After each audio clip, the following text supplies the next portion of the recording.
ବାଲି ପଡ଼ିଆର ବାଲିରେ ରହିଛି ଏ ଗାଁର ଇତିହାସ। ଲିମ୍ବ ବଣ ଆଜି ସୂଚାଇ ଦେଉଛି ପ୍ରାକୃତିକ ପରିବେଶ। ଚନ୍ଦନ ଗଛର ବାସ୍ନାରେ ଭ୍ରମୁଛି ବାଟୋଇ ତାହାର ବାଟ। ଆପେ ଉଠୁଥିବା ଲିମ୍ବ ଚନ୍ଦନ ଦେବା ଦେବୀ ଭେଟା ଭେଟ। ତ୍ରିବେଣେଶ୍ୱରଜା ମଥାର ମୁକୁଟ, ତାରିଣୀ ଜଗିଛି ଗାଁ। ବିରୂପା ନଈତା ପାଦ ଧୋଇଦିଏ, ବାଲି ପଡ଼ିଆ ତା ନାଁ, ବାଲି ପଡ଼ିଆ ତା ନାଁ। ସେ ମାଟି ଜନମି ଧନ୍ୟ ମଣୁଛି ପୂର୍ବ ଜନମ ଫଳ। ସେ ନଈ ବାଲିର ବାଗୁଡ଼ି ଖେଳରେ କଟିଛି ମୋ ପିଲା ବେଳ। ତା ଦାଣ୍ଡ ଧୂଳି ଦେହରେ ଲାଗିଲେ ଚନ୍ଦନ ପରିକା ଲାଗେ। ତା ନାଁ ମୋର ପାଟିରେ ଧରିଲେ ଅମୃତ ଖାଉଛି ଭାବେ। ଖରା ବେଳେ ତାର ନଈରେ ପହଁରା, ତୋଟାରେ କରିଛୁ ଭୋଜି। ତାବଣ ବୁଦାରେ ଲୁଚକାଳି ଖେଳେ, କେହି ନ ପାଆନ୍ତି ଖୋଜି। କ୍ରିକେଟ ଖେଳ ଏ ପିଲାଙ୍କ ଜୀବନ, ପଡ଼ିଆରେ ଏକଜୁଟ। ବ୍ୟାଟ୍ ବଲରେ ରଖି ଦିଅନ୍ତି ସେ ବାଲି ପଡ଼ିଆର ଟେକ, ବାଲି ପଡ଼ିଆର ଟେକ। ଭୋଟ ଆସିଲେ ଦଳ ଚିହ୍ନ ଦେଖି ହୁଅନ୍ତି ସଭିଏଁ ବାଇ।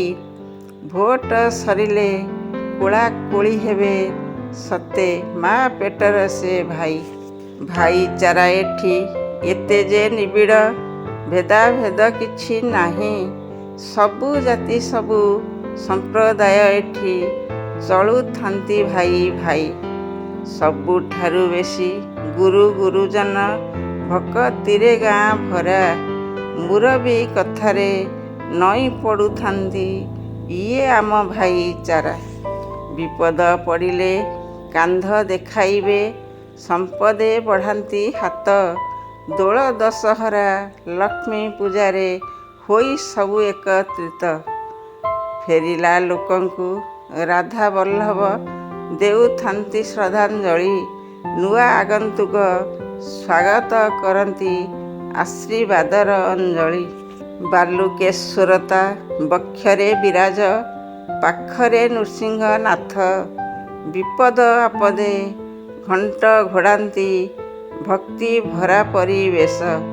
ଶ୍ରୀଗୁଣ୍ଡିଚା ଦିନ ରଥ ଟଣା ହୁଏ, ଗାଁ ଦାଣ୍ଡେ ଉଡ଼େ ଧୂଳି। ପିଲାଠାରୁ ବୁଢ଼ା ଆନନ୍ଦେ ନାଚନ୍ତି, ଶଙ୍ଖ ଧ୍ୱନି ହୁଳାହୁଳି। ଶୁଭ କାମ ପାଇଁ ମଙ୍ଗୁଳା ହୁଅନ୍ତି ଠାକୁରାଣୀ ସୁନୁ ପୋଇ। ଭାଗବତ ଟୁଙ୍ଗି ସାହି ସାହି ଅଛି ଭକତିର ଭାବ କହି। ପବନର ସୁତ ହନୁମାନ ଶେଷେ ଜଗି ବସିଛନ୍ତି ଗାଁ। ଅପୂର୍ବ ସୁନ୍ଦର ଅତି ମନୋରମ, ଗାଁ ନୁହଁ ଆମ ମା। ବିଦ୍ୟାଳୟ ଏଠି ମଣିଷ ଗଢ଼ୁଛି, ରହିଥିବ ସବୁଦିନ। ପାଠ ପଢ଼ା ବେଳେ ସିଲଟ ଭାଙ୍ଗିଛି, ରଫ ଖାତାରେ ଚିହ୍ନ। ଗାଁକୁ ପଶିଲେ ତା ରୂପ ଦେଖିଲେ ଲୁହରେ ଭିଜେ ମୋ ଆଖି। ସିଏ ଶିଖାଇଛି ବଞ୍ଚିବାର ରାହା, ଜୀବନର ମୂକ ସାକ୍ଷୀ। ଅତୀତ ଦିନର କେତେ ଇତିହାସ ଏ ମାଟିରେ ହୋଇଛି ଲେଖା। ଦେଖିଛି ତାକୁ ସେ ବିରୂପାର ପଠା, ଅଙ୍କା ବଙ୍କା ଗାଁ ରାସ୍ତା। ତା ପାଣି ପବନ ଶିରା ପ୍ରଶିରାରେ କେମିତି ଭୁଲିବି କୁହ। ତା ଛବି ସଦା ଆଖିରେ ନାଚୁଛି, ଅମାନିଆ ଆଖି ଲୁହ।